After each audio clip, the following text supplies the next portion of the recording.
Autopilot Podcasts. Two guys couldn't figure out how to share videos from a dinner party, so they built YouTube. That was 2005. Fast forward to today, and the platform they created now hosts 87 million creators, many of whom regularly stop their content mid-video to ask millions of strangers to wish them a happy birthday. Today, we're getting into the YouTuber birthday acknowledgement culture, where it actually came from, what psychology is driving it on both sides, and whether the whole thing has quietly crossed into something extreme. By the end of this episode, you'll understand the mechanics behind why this works, why creators keep doing it, and what it says about the relationship between audiences and the people they watch. My guest today knows this creator economy inside and out, so let's just get right into it. When did YouTubers start treating their birthdays like a community event? So the short answer is it grew alongside the platform itself. YouTube launched on February 14th, 2005, and for the first few years it was genuinely just people sharing random clips. But around 2010, something shifted. That era got called the golden age of vlogging, and it's when creators started filming their actual lives, their travels, their daily routines, their milestones. Right, and that's when the parasocial thing really kicked in. Exactly. And what made it different from traditional celebrity culture is that these creators were, as YouTube's own culture and trends report puts it, everyday people who shared backgrounds and interests with their audiences because they had just been part of that same audience. They weren't discovered by Hollywood. They built their following one video at a time. So the audience didn't feel like fans, they felt like friends. That's exactly the dynamic. And then YouTube introduced the Partner Program in 2007, which turned content creation into an actual career.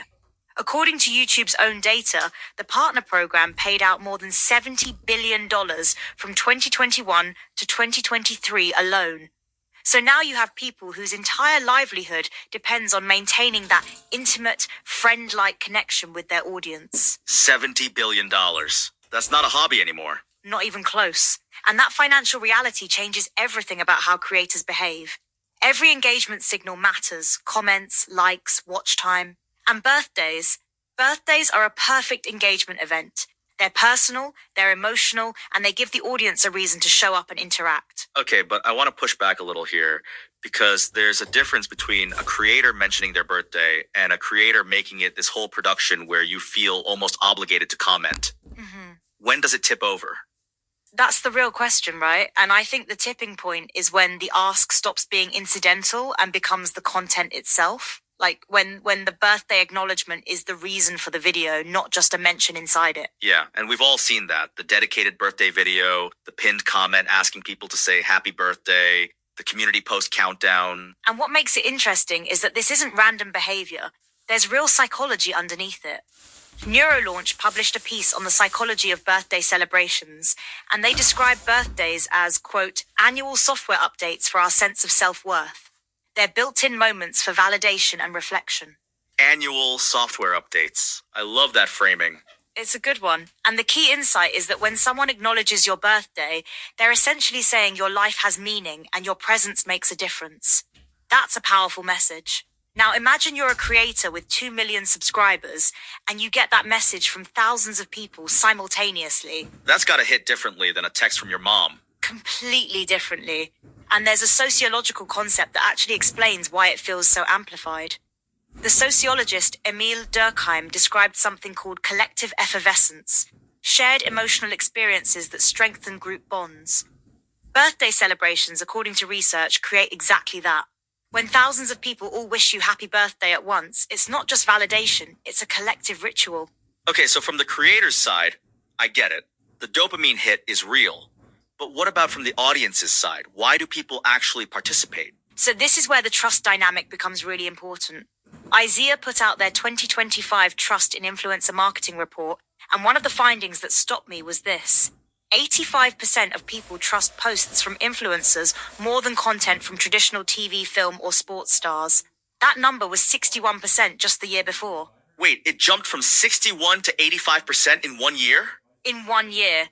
And that trust gap is everything when it comes to birthday culture. Because when a traditional celebrity says something like, it would mean the world to me if you wished me a happy birthday, it reads as performative. But when a YouTuber you've watched for 3 years says it, it doesn't land like a celebrity ask. It lands like a friend asking. And that changes the social pressure completely. Completely. Because you don't feel like you're responding to a famous person's vanity. You feel like you're being a good friend, and that's a much harder thing to opt out of. There's something almost uncomfortable about that when you say it out loud. Like, the relationship feels mutual, but it's fundamentally not. Right. And that asymmetry is baked into the platform. According to YouTube's demographics data from 2025, over 60% of YouTube views come from users aged 18 to 34. That's the exact demographic that grew up with these creators, that formed those parasocial bonds during the golden age of vlogging. So the audience most likely to feel that friend-like obligation is also the largest audience on the platform. So it's not just a cultural quirk, it's almost structurally built into who YouTube's audience is. Exactly. And here's where I think it starts to get genuinely extreme. A review published in the Journal of Surgery and Medicine by a researcher at George Mason University looked at 38 peer-reviewed studies on social media use, and one of the key findings was that extended social media exposure alters dopamine regulation in ways that reinforce addictive tendencies, similar to substance dependence. And a major driver of that? Social validation pressures. So the creator is chasing the validation hit, and the audience is conditioned to provide it. That's the loop. And when you layer birthday culture on top of that loop, you get something that looks like community celebration, but functions more like a validation extraction mechanism. Validation extraction mechanism. That's a phrase I did not expect to say today. It sounds harsh, but think about what's actually happening. The creator has built a platform where their audience trusts them like a friend. They know their birthday generates engagement. They know engagement signals matter to the algorithm. So the birthday ask isn't just emotional, it's strategic. And the audience doesn't necessarily see the strategy because the trust is so high. Right. And this connects to something the University of Edinburgh researchers found in a study on birthday sharing on Twitter. Over 45 days, they collected over 2.8 million tweets wishing happy birthday to 724,000 accounts. And their finding was that most users are quite comfortable with public birthday acknowledgement. They see it as celebration, not as a privacy or social pressure issue. So people genuinely don't feel coerced. They feel like they're participating in something joyful. Which is the most interesting part of this whole conversation, because it means the extremity isn't necessarily felt by the audience in the moment.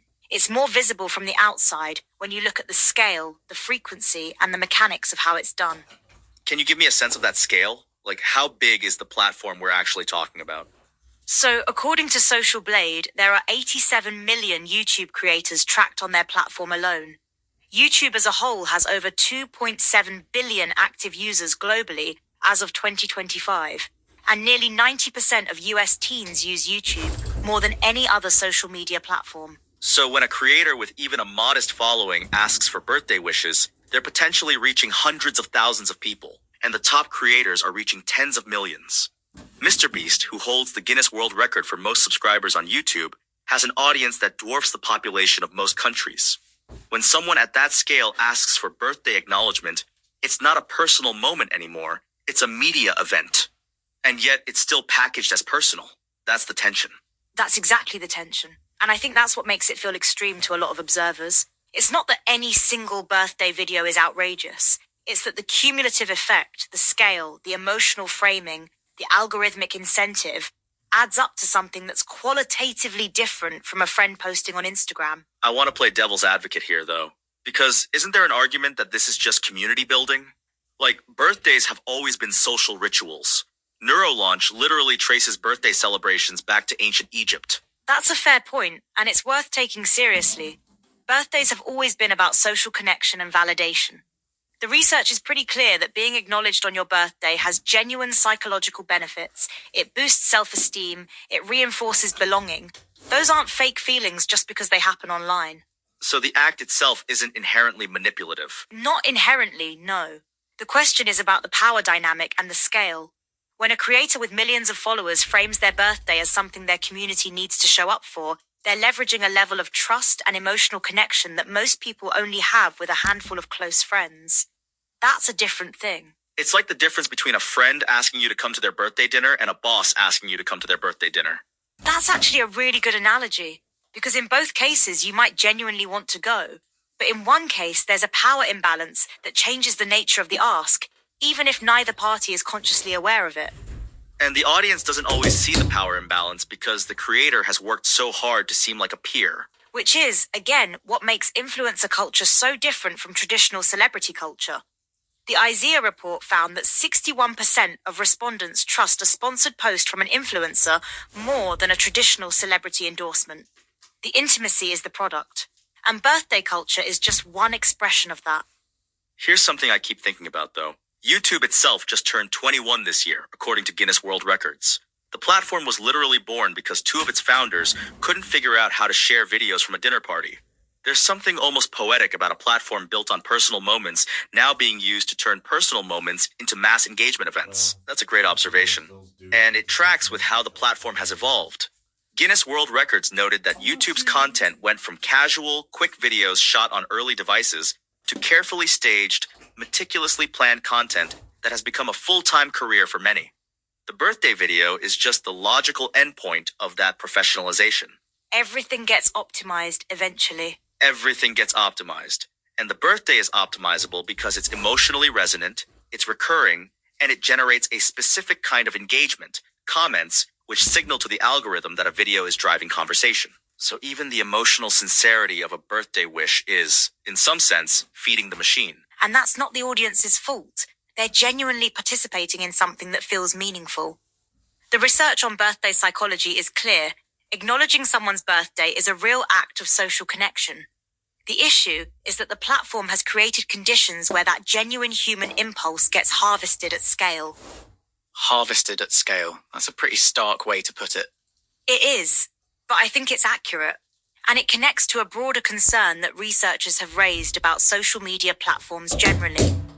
A study published in the American Journal of Law and Medicine by researchers including scholars from Harvard's T.H. Chan School of Public Health found that social media platforms generate nearly $11 billion annually in advertising revenue from users aged 0 to 17.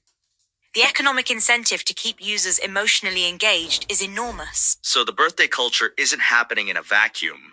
It's happening inside a system that is financially motivated to maximize emotional engagement. Exactly. And the creators are both participants in that system and, in some ways, products of it. The dopamine loop that the George Mason University review described, where social validation pressures reinforce compulsive behaviors, applies to creators too. They're not immune to the feedback loop they're creating. So the creator is also being shaped by the system, not just shaping it. Right. And I think that's actually a more generous reading of why birthday culture has gotten so intense.